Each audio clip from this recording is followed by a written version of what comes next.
السلام عليكم ورحمة الله وبركاته. ازيكم يا حبايبي؟ عاملين ايه؟ اتمنى يا رب تكونوا بخير. يا صباح الورد والفل والياسمين على احلى متابعين. ربنا يخليكم ليا يا رب ويديمكم نعمة في حياتي ويجعلكم دايما منورين قناتي. وجودكم شرف ليا. كل دخل قناة جديد كلكم على دماغي من فوق. ربنا يا رب يرزقكم برزق الحلال الواسع. بشكر كل الناس اللي بتدعمني ودخلت القناة بتكتب لي كومنت حلو. وجودكم نعمة في حياتي. هتعملي ايه يا سمسمة النهارده بقى الروتين بقى كله نشاط كده وحيوية وطاقة ايجابية.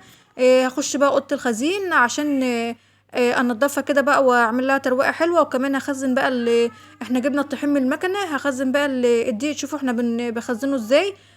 وبحط ايه على ايه عشان لما اجي اعجن يبقى الدقيق بتاعي جاهز. انخل منه واعجن على طول. دي بقى اوضه الخزينه اهيت.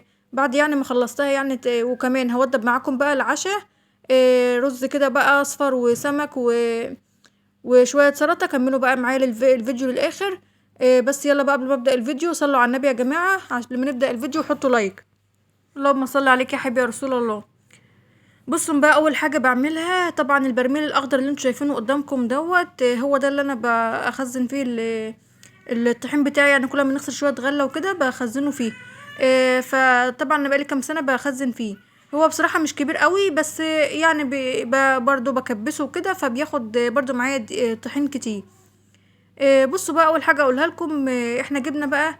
طبعا لو انا قمت كنست الاوضه دلوقتي او روقتها او شلت الزلع بتاع الجبنه القديمه وكده. ف ده هيعفر عليه وكده. فقلت خلاص انا قبل ما مش هينفع اكنس لما الم الدقيق بقى بتاعي. لان احنا كنا جبنا الدقيق اهوت من المكنه ومحطوط اهوت في الاوضه زي ما انتوا كده شايفين. هي دي بصراحه اوضه الخزين اللي بخزن فيها كل حاجه. بخزن فيها الدقيق حاطه فيها الزلع بتاع الجبنه القديمه. حاطه فيها برضو الفرن الغاز بتاعتي ومكنه اللبن اللي بتخرج اللبن زي ما انتوا شايفينها اللي جنب ديت. بنخرج فيها اللبن. نفرزه يعني القشطه من اللبن وكده. بصوا بقى انا هبعمل ايه دلوقتي. اول حاجه بقى عملتها ان انا جبت الدقيق دوت. اللهم صل عليك يا حبيبي يا رسول الله. الشكاره الكبيره اللي انتوا شايفينها قدامكم دي مكتوب عليها 1. هي ديت العلامه الاولى اللي هي الزيرو اللي هو الدرجه الاولى اللي هي الفاخر. الشكاره بقى اللي جنبها ديت فيها العلامه اللي هي التانية. وفي شكاره تانية اللي هي الحمرا دي فيها شويه دقيق كده صغننين اللي هو الدقيق الاسمر. اللي بيعملوا منه برضه طبعا عيش الرجيم وكده. واللي انا برضو ساعات ممكن استعمله برضو وانا بعمل سموم وعنه كده. ودي الشجره اللي على شمالي ديت اللي هي العلامه التالتة يعني تالت درجه في الدقيق. انا بقى جايبه طبق اهوت وجبت الحله الكبيره ديت وباخد بقى شويه من العلامه الاولى على شويه من العلامه التانية على شويه من العلامه التالتة. وبقلبهم كده في الحله زي ما انتوا شايفين. وبقوم افضيهم في البرميل الاخضر اللي انتوا شايفينه ده. بحط فيه لان قلت لكم ده اللي انا هخزن فيه. هملاه بقى بصراحه يعني كل ما كده بملاه. طيب. بحط العلامة الدرجة الأولى عشان مرجعش اشتري دقيق زيرو لما اجي اخبز. وكمان عشان الصيف طلع والدقيق ما يسحش مننا. وقلت بقى فرصة بقى كده قبل رمضان الواحد بقى يلم دقيقه واركن شوية بقى دي اللي انا هخبز بهم بقى طبعا. ان شاء الله برضو قبل رمضان هخبز برضو خبزة عيش بقى ونحطها في الفريزر. وهبقى اصور لكم بقى واحنا بنخبز يعني العيش الفلاح الجميل بتاعنا نخبزه بره في الفرن الطين. بصوا بقى بصراحة اما الواحد بيكبس الدقيق كده بياخد معايا كمية كبيرة. بعد ما خلصت بقى عملت برضو شوية تانيين بس بصراحة عشان وقت الفيديو ما يبقاش طويل. انا قعدت يعني لمدة يجي بتاع مثلا ساعة الا ربع يعني بعمل في الدقيق ده. كل لما اعمل شوية اخلط شوية العلامة الدرجة الاولى والتانية والتالتة اقوم افضيهم في البرميل. وطبعا بكبس بقى بايديا كده زي ما انتوا شايفين لحد ما مليت البرميل خالص وكبسته. غطيته بقى طب دلوقتي بقى تعملي ايه يا سمسمة؟ اللهم صل على النبي. دلوقتي بقى هخلط برضو بس في الشكارة. قلبت برضو الدقيق اللي فاضل بقى على بعض وسبت شوية كده صغيرين كده في الشكارة اللي هو الدرجة الاولى الفاخر. لو حبيت اعمل قرصة ولا فطيرة ولا فطير ولا حاجة. ندهت على بنت وشلنا البرميل بقى قصاد بعض لانه طبعا كانت ملا وبقى تقيل. مش عارفه اشيله لوحدي. حطيته اهوت في جنب وهلم بقى الشكاير بقى اللي فاضله هي مع بعضها كده جنبه.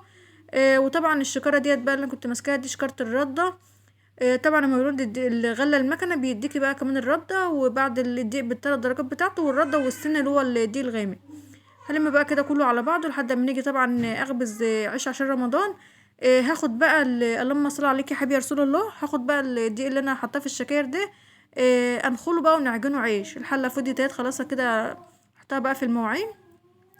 شايفين بقى اوضه الخزين ديت واخده مواعين برضو الكبيره اللي انا بستعملهاش وكده يعني. هبدا بقى اروق بقى كده في الاوضه، هطلع بقى الحاجات اللي ملهاش لازمه، اطلعها كده بقى بره. و شايفين بقى اللهم صل عليك يا حبيبي يا رسول الله، الشكاره دي برضو اي حاجه بصراحه ما بنرميهاش خالص. ازاز الزيت الفاضيه لما بنخلصها يعني في الاكل وكده، بلمها في شكاره بلاستيك من بتوع العلف دولت، بحطها يعني عشان في طبعا انتوا عارفين ان في ناس بتاعت خردة بتعد وكده. ف طبعا البلاستيك ده بنبيعه بالكيلو، فاهو زي ما انتوا شايفين كده. وطبعا الزلع بقى بتاعت المش بقى، الجبنة القديمة زي ما انتوا شايفين كده. الزلعة ديت كانت راشحة، طرد الملح بتاعها براها، زي ما انتوا شايفين، ومبوظة الكرتونة هي اللي تحتها.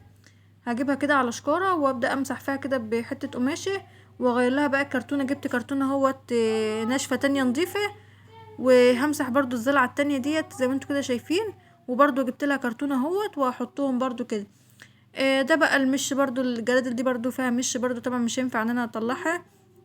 فالاوضه بقى مستغلياها ان هي فيها كل اوضه الخزين بمعنى اصح، فيها الجبنه القديمه وفيها الدقيق وفيها الفرن الغاز بتاعي وفيها كل حاجه. برضو بقى الجيركن دي برضو قلت اركنها كده على بلاطه عشان ما تبقاش طايله الارضيه. لان الاوضه دي بصراحه يعني لقيت راتش كتير قوي. الفيران زي تقريبا عامله جحر هنا. فمش عارفه بصراحه الراتش او التراب ده كله جاي منين.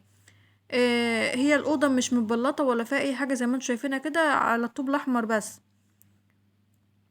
طبعا لان مفيش امكانيه خالص ان انا ابلطها ولا كمان اضربها زيت ولا يعني. فالحمد لله عيشتنا بسيطه والحمد لله احنا بنرضى باي حاجه. عيشي يا حبيبتي برضو على قد يعني كل واحد يعيش على قد حاله هيعيش مرتاح. لولو بقى هي كانت نايمه صحيت من النوم، قلت بقى كده احطها كده، احط دماغها تحت قماشه كده، واجيبها بقى جنبي كده على ما على ما اخلص ترويق بقى في الاوضه ديت. وبصراحه لحد ما الاقيها غلبتني خالص ومش راضيه تسكت، هستكفى على كده، ما اكدبش عليكم يعني. هكنس بقى الراتش اللي الفرن ده عاملاه كده، واحاول برضه اروق كده شويه فيها.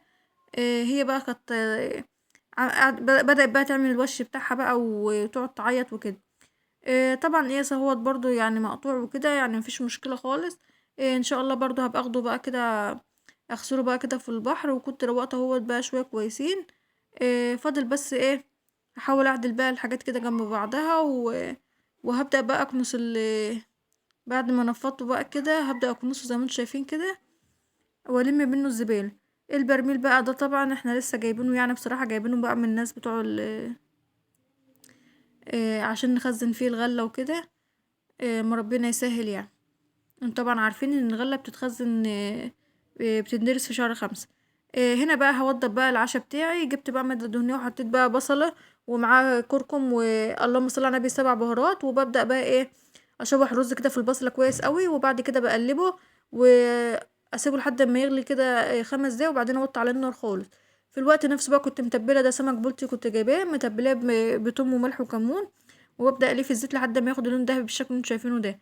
وخرطت اهو الطماطم على خيار على فلفل، هعمل بقى السلطه. وهنا خرطت بصله على مع رشه سكر على كمون على اللهم صل عليك يا حبيبي يا رسول الله، وقلبتها في الطماطم وكده. وده كان الاكل بتاعي بعد ما خلصته.